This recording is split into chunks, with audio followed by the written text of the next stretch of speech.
অত্যাচার চালানো হচ্ছে বিধানসভার ভেতরে। এর আগে গৌরাঙ্গবাবু, দেবলীনা হেমব্রম, আব্দুল মান্নান, মনোজ টিক্কা, গৌরী মাহাতোকে মেরে হসপিটালে পাঠিয়েছিল। আজকে একইভাবে ওরা আমাদেরকে মেরে হসপিটালে পাঠাতে চায়।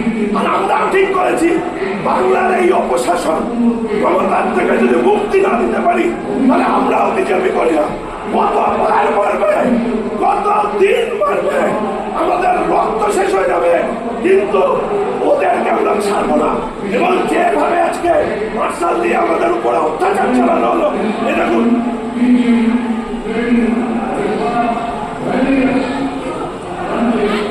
দেখুন চশমা পর্যন্ত এইভাবে ঘুরিয়ে দিয়েছে, ঘরের মধ্যে ফেলেছে। এই বয়স ওনার স্পাইনাল কর্ডে প্রবলেম, পেছন থেকে কলার ধরে টানছে।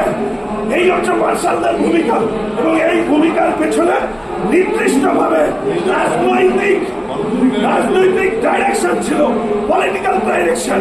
আনন্দিতা পাড়ায় তার গায়ে হাত দেওয়া হয়েছে, এই চলছে বিধানসভার অভ্যন্তরে।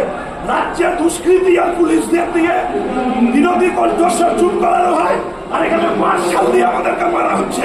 এই চলবে, ভারতীয় জনতা পার্টি মেনে নেবে না।